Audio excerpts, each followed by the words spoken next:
د آل عمران مبارکه سوره چې د قرآن عظیم شان دریمه سوره ده په مدینه منورې کې را نازله شوې ده 200 مبارک آیاتونه لري تلاوت او پښتو ترجمه یې له 10 آیت څخه اورئ يوم تجد كل نفس ما عملت من خير محضرا وما عملت من سوء تود لو أن بينها وبينه أمدا بعيدا ويحذركم الله نفسه والله رؤوف بالعباد. هغه ورځ راتلونکې ده چې هر نفس د خپلو کړو میوه حاضره ومومي که یې ښه کړي وي او که بد.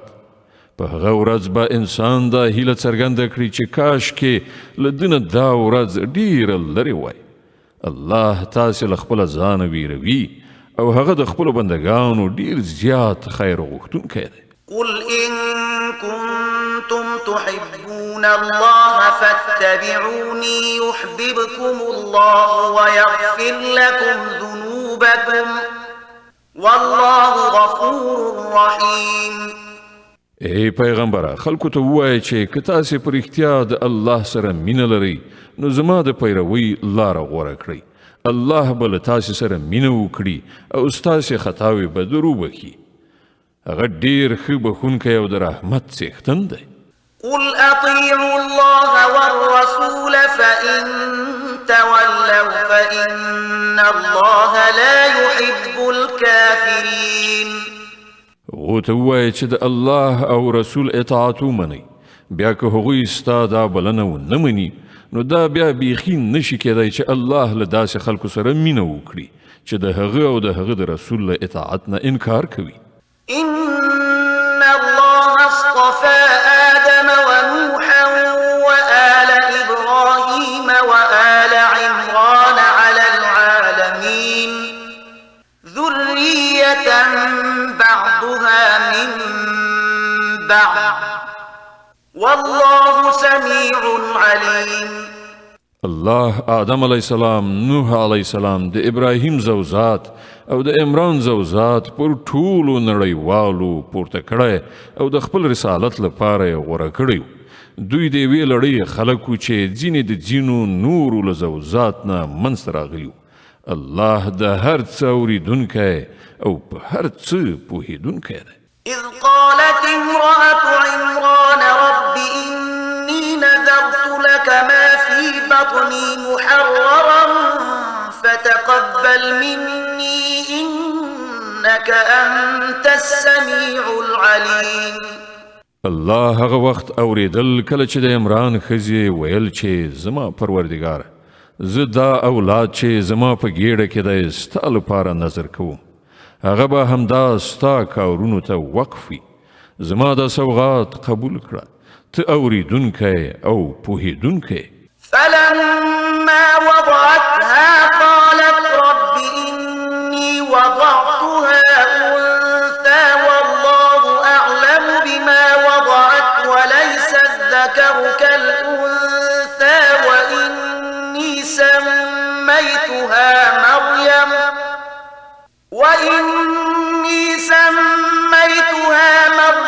وإني أعيذها بك وذريتها من الشيطان الرجيم. بیا چې کله هغه ماشوم وزیږاو نو هغې وویل پروردګاره زما خو لور زیږېدلې ده. په داسې حال کې چې څه چې هغې زیږولي وو الله ورباندې پوره خبر و او هلک د نجلۍ غوندې نه وي.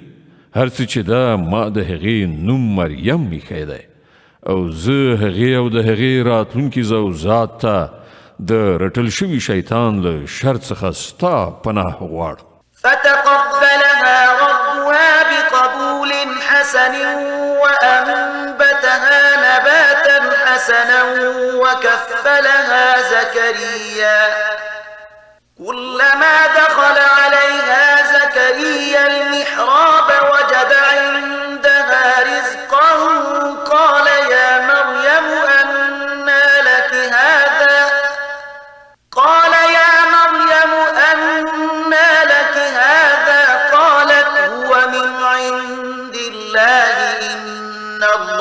يرزق من يشاء بغير حساب. په پای کې د هغې رب هغه نجلۍ په خوښۍ سره قبوله کړه. هغه یې ډېره ښه نجلۍ وروزله او ذکریا یې د هغې پالونکی وګرځاو. ذکریا به چې هر وخت محراب کې هغې ته ورتلو نو له هغې سره به یې د خوراک او څښاک څه ناڅه میندل. پوښتنه به یې کوله مریم دا تا ته له کومه راځي؟ هغې به ځواب ورکاو د الله له لورې راغلي دي. د الله چې چاته خوښه شي بې حسابه یې ورکوي. هنالك دعا زكريا ربه قال رب هب لي من لدنك ذرية طيبة إنك سميع الدعاء. د دې حال په لیدلو ذکریا خپل خدای ته دعا وکړه پروردګار په خپل قدرت ماته ښه اولاد په برخه کړه همدا ته دعا اورېدونکی. فنادته الملائكة وهو قائم يصلي في المحراب أن الله يبشرك بيحيى مصدقا بكلمة من الله وسيدا وحصورا ونبيا من الصالحين. په ځواب کې پرښتو ورته غږ وکړ او هغه په دې وخت کې په څیلخانه کې په لمانځه ولاړو چې الله تا ته د یحیی زیری درکوي. هغه به د الله له لورې دی او فرمان د ریښتینوونکي په توګه راشي. په هغه کې به د سردارۍ او لویۍ نښه وي. پر خپل نفس به په ټوله معنا حاکم وي. په پیغمبرۍ به سرلوړی وي او په ښو کسانو کې به وشمېرلی شي. قال رب أنا يكون لي غلام وقد بلغني الكبر وامرأتي عاقر قال كذلك الله يفعل ما يشاء. ذکریا وویل زما روزونکیا او پالونکیا زما به زوی له کومه شي؟ زه خو ډیر زیات سپینګیری شوی یم او زما ښځه شنډه ده. ځواب ورکړی شو همداسې به وشي. د الله چې څه خوښه وي همغسې کوي. قال رب اجعل لي آية قال آيتك ألا تكلم الناس 3 أيام إلا رمزا واذكر ربك كثيرا وسبح بالعشي والإبكار. عرضی وکړ څښتنه نو ماته کومه نښه وټاکه. وی فرمایل نښه دا ده چې ته به تر 3 ورځو پورې له خلکو سره له اشارې پرته څه خبره ونه کړې او یا به یې ونه شې کړی. په دې موده کې خپل رب ډیر یادوه او سهار او ماښام د هغه د پاکۍ ستایونکی اوسه. وإذ قالت الملائكة يا مريم إن الله اصطفاك وطهرك واصطفاك على نساء العالمين. نو هغه وخت را ورسید چې پرښتې مریم ته راغلی او وی ویل ای مریم الله ته غوره کړې او تا ته سپېڅلتیا دربښلې او د ټولې نړۍ پر ښځو یې تا ته ترجیح درکړې. يا مريم اقنتي لربك واسجدي واركعي مع الراكعين. د خپل پروردګار د فرمان تابع اوسه. د هغه په وړاندې سر په سجده اوسه او کوم بندگان چې د هغه په وړاندې سر ښکته کوونکي دي ته هم له هغو سره سر ښکته کوونکي اوسه. ذلك من أنباء الغيب نوحيه إليك وما كنت لديهم إذ يلقون أقلامهم أيهم يكفل مريم وما كنت لديهم إذ يختصمون. اے محمد دا پټ خبرونه دي چې مونږ تا ته د وحی په وسیله وایو.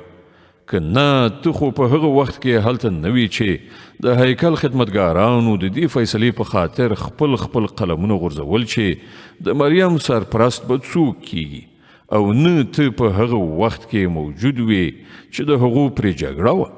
إذ قالت الملائكة يا مريم إن الله ويبشرك بكلمة منه اسمه المسيح عيسى ابن مريم وجيها في الدنيا والآخرة ومن المقربين ويكلم الناس في المهد وكهلا ومن الصالحين. او کله چې پرښتو وویل اے مریم الله تا ته د خپل یو فرمان زیری درکوي د هغه نوم به مسیح عیسی بن مریم وي په دنیا او په آخرت کې به د عزت څښتن وي د الله په نږدې بندګانو کې به شمیرل کیږي خلکو سره به په زانګو کې هم خبرې وکړي او په زړښت کې به هم وکړي هغه به یو ښه سړی وي.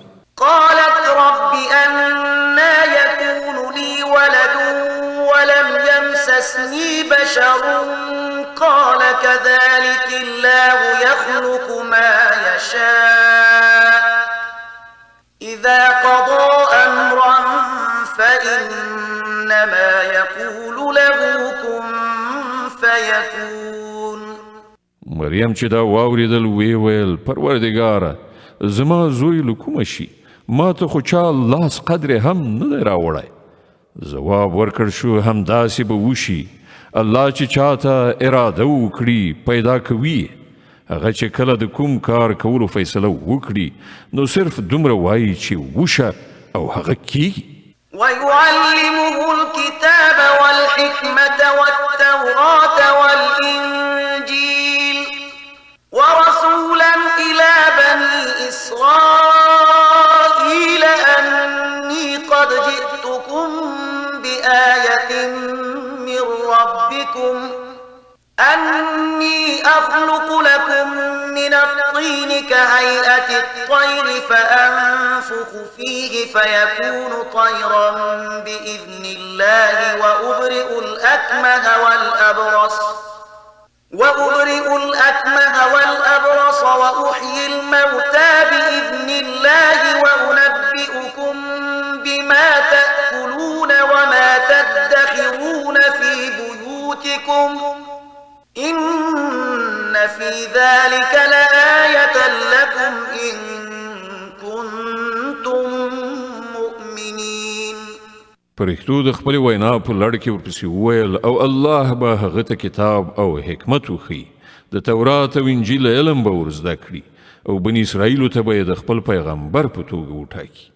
او کله چې هغه د پیغمبر په توګه بني اسرائیلو ته ورغی نو وی ویل زه ستاسې د رب لخوا له نښانې سره تاسې ته راغلی یم. زه ستاسې په مخ کې له خټې نه د مرغۍ د شکل یوه مجسمه جوړوم او په هغې کې پوکی کوم هغه د الله په امر الوتونکی جوړیږي. زه د الله په امر مورزادي ړوند او پیس روغوم او مړي ژوندي کوم. زه تاسې ته ښیم چې تاسې څه خورئ او څه په خپلو کورونو کې زیرمه کوئ. په دې کې تاسې ته پوره نښانه ده که تاسې ایمان راوړونکي یاست. ومصدقا لما بين يدي من التوراة ولأحل لكم بعض الذي حرم عليكم وجئتكم بآية من ربكم فاتقوا الله وأطيعون. او زه د هغې ښوونې او هدایت ریښتینونکی راغلی یم چې له تورات نه اوس زما په زمانه کې موجود دی او د دې لپاره راغلی یم چې تاسې ته ځینې هغه شیان حلال کړم چې پر تاسې حرام کړی شوي دي. ګورئ زه ستاسې د روزونکي پالونکي له لوري تاسې ته له نښانې سره راغلی یم نو له هغه نه وویرېږئ او زما اطاعت وکړئ. إن الله ربي وربكم فاعبدوه هذا صراط مستقيم. الله هم زما رب دی او هم ستاسې له دې عمله تاسې د همغه بندګي غوره کړئ همدا سمه سیخه لاره ده. فلما أحس عيسى منهم الكفر قال من أنصاري إلى الله قال الحواريون نحن أنصار الله آمنا بالله واشهد بأننا مسلمون. کله چې عیسی درک کړه چې بني اسرائیل کفر او انکار ته چمتو دي نو هغه وویل څوک د الله په لار کې زما ملاتړ کیږي؟ حواریانو په جواب کې وویل موږ د الله ملاتړ یو، موږ پر الله ایمان راوړی. شاهد اوسه چې موږ مسلمانان یعنی د الله په لار کې سرټیټونکي یو. ربنا آمنا بما أنزلت واتبعنا الرسول فاكتبنا مع الشاهدين. زمونږ څښتنه کوم فرمان چې تا را لېږلی دی موږ هغه منلی او د پیغمبر پیروي مو قبوله کړې ده. زمونږ نوم په شاهدي ویونکو کې ولیکه. ومكروا ومكر الله والله خير الماكرين. بیا بني اسرائیلو د مسیح پر خلاف پټې دسیسې پیل کړې، په مقابل کې الله هم خپل پټ تدبیر په کار واچو او په داسې تدبیرونو کې الله تر ټولو وړاندې دی. إذ قال الله يا عيسى إني متوفيك ورافعك إلي ومطهرك من الذين كفروا وجاعل الذين اتبعوك فوق الذين كفروا إلى يوم القيامة وجاعل الذين اتبعوك فوق الذين كفروا إلى يوم القيامة ثم إلي مرجعكم فأحكم بينكم فيما كنتم فيه تختلفون. هغه خو د همدې الله پر تدبیرو چې کله یې وویل چې ای عیسی زه اوس تا بیرته راولم او تا به خپل لوري ته راپورته کړم او چا چې ته نه یې منلی له هغو نه یعنې د هغو له څنګ نه او د هغو په ناولي چاپېریال کې له هغو سره له هستوګنې نه به تا پاک کړم او ستا پیروان به تر قیامته پر هغو خلکو برلاسي کړم چې ته نه یې منلی. بیا په پای کې ستاسې ټولو راتګ ماته دی. په هغه وخت کې به زه د هغو خبرو فیصله وکړم چې په هغو کې ستاسې ترمنځ شخړه شوې ده.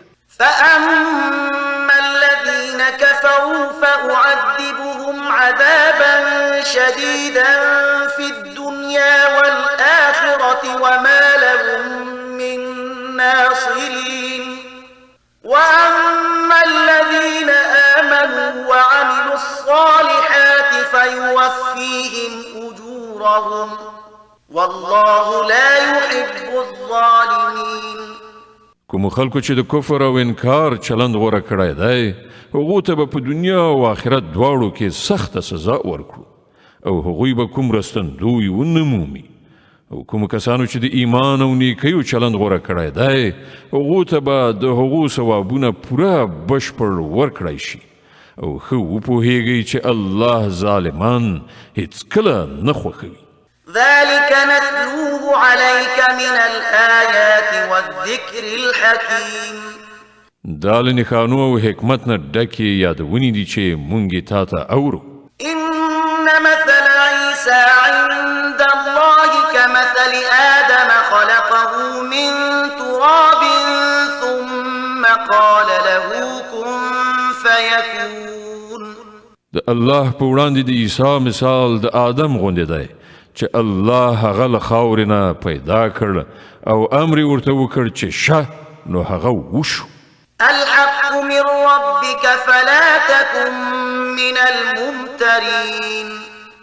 دا اصلي حقیقت دی چې ستا د رب له لوري ښودل کیږي او ته له هغو کسانو څخه مه کیږه چې په دې کې شک وي. فمن حاجك فيه من بعد ما جاءك من العلم فقل تعالوا ندع أبناءنا وأبناءكم ونساءنا ونساءكم وأنفسنا وأنفسكم فقل تعالوا ندع أبناءنا وأبناءكم ونساءنا ونساءكم وأنفسنا وأنفسكم ثم نبتهل فنجعل لعنة الله على الكاذبين.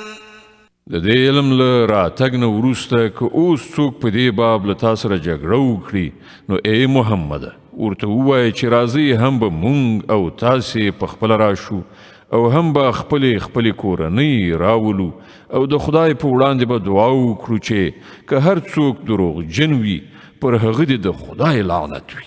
إن هذا لهو القصص الحق وما من إله إلا الله وإن الله لهو العزيز الحكيم فإن تولوا فإن الله عليم بالمفسدين.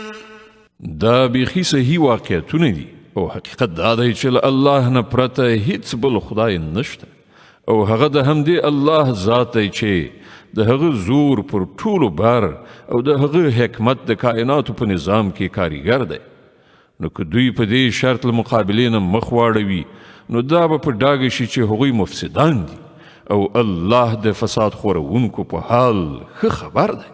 قل يا أهل الكتاب تعالوا إلى كلمة سواء بيننا وبينكم ألا نعبد إلا الله ولا نشرك به شيئا ولا يتخذ بعضنا بعضا أربابا من دون الله فإن تولوا فقولوا اشهدوا بأننا مسلمون. وای اهل کتابو یوې داسې خبرې ته راشي چې زمونږ او ستاسې دواړو ترمنځ یو شان ده دا چې مونږ له الله نه پرته د هیڅ چا بندګي ونه کړو له هغه سره هیڅوک شریک ونه ګڼو او له مونږ نه د هیڅ څوک له الله نه پرته هیڅ یو په ربوبیت ونه نیسي. که هغوی د دې بلنې له منلو نه مخ واړوي نو په ډاګه ورته ووایه چې شاهدان اوسئ مونږ خو مسلمانان یعنی یوازې د خدای بندگی کوونکي او اطاعت کوونکي. يا أهل الكتاب لم تحاجون في إبراهيم وما أنزلت التوراة والإنجيل إلا من بعده أفلا تعقلون. اے اهل کتابو تاسې د ابراهیم علیه السلام په باب ولې له مونږ سره شخړه کوئ؟ تورات او انجیل خو له ابراهیم علیه السلام نه وروسته نازل شوي دي نو تاسې په دومره خبره هم نه پوهیږئ؟ ها أنتم هؤلاء حاججتم فيما لكم به علم فلم تحاجون فيما ليس لكم به علم والله يعلم وأنتم لا تعلمون.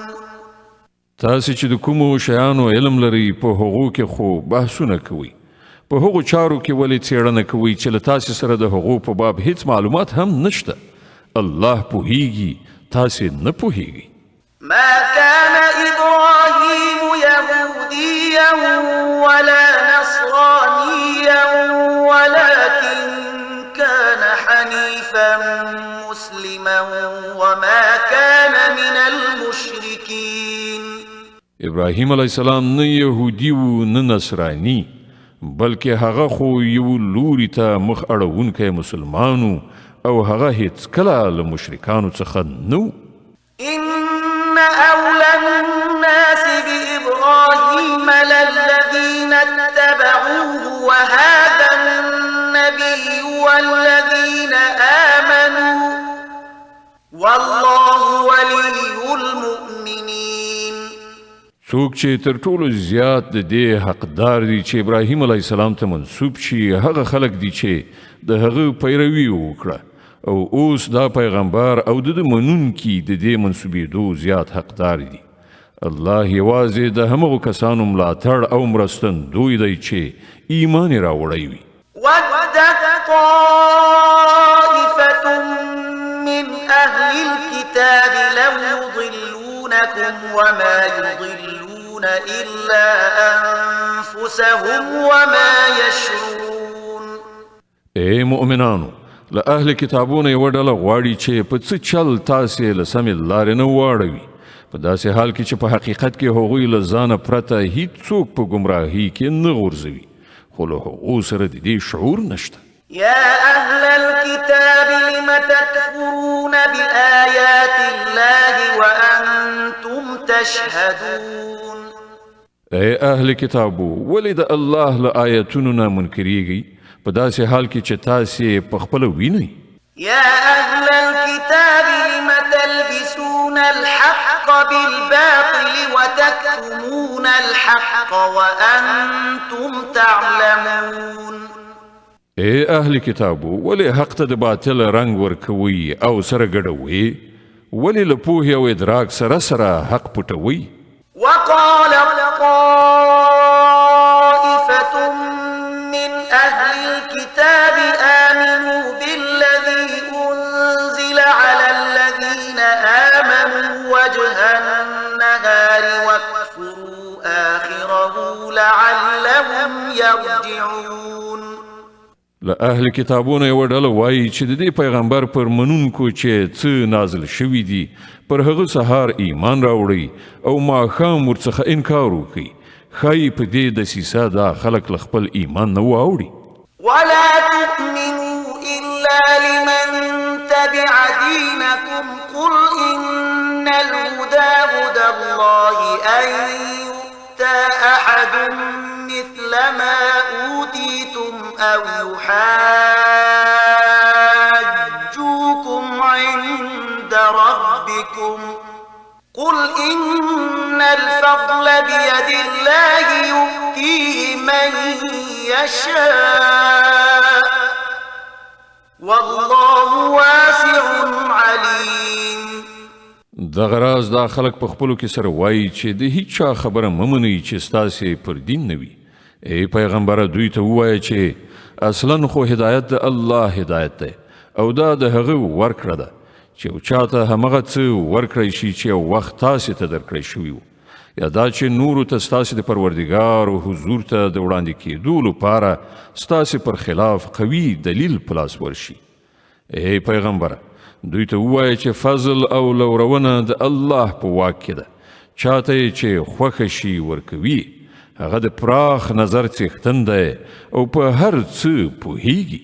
يختص برحمته من يشاء والله ذو الفضل العظيم.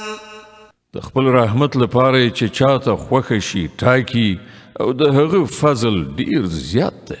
ومن أهل الكتاب من إن تأمنه بقنطار يؤديه إليك ومنهم من إن تأمنه بدينار لا يؤديه إليك إلا ما دمت عليه قائما ذلك بأنهم قالوا ليس علينا في الأميين سبيل ويقولون على الله الكذب وهم يعلمون. له اهل کتابونو څوک داسې دي چې که ته پر هغه باندې د ډاډ له مخې په پنډونو مال او شتمنۍ ورکړې نو هغه به ستا مال تا ته بیرته درکړي او څوک پکې داسې دي چې که ته ورباندې د یوې اشرفۍ اعتبار هم وکړې بیرته به یې در نه کړي مګر دا چې د هغه په سر ودرېږي.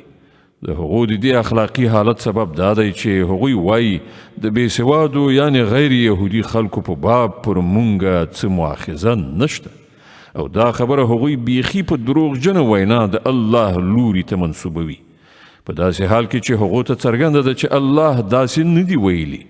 ښه نو ولې به له هغو نه پوښتنه ونه شي؟ بلى من أوفى بعهده واتقى فإن الله يحب المتقين. هر څوک چې خپل تعهد پوره کړي او له بدو چارو په ډډه شي هغه به الله ته ګران وي ځکه چې پرهیزګاران د الله خوښیږي.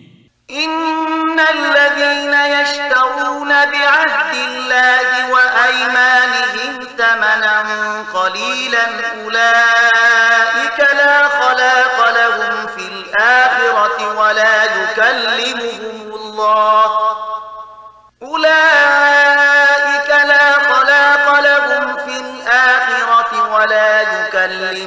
الله ولا ينظر إليهم يوم القيامة ولا يزكيهم ولهم عذاب أليم. پاتې شول هغه خلک چې د الله تړون او خپل قسمونه په لږ بیه پلوري، نو د هغو لپاره په آخرت کې هیڅ برخه نشته.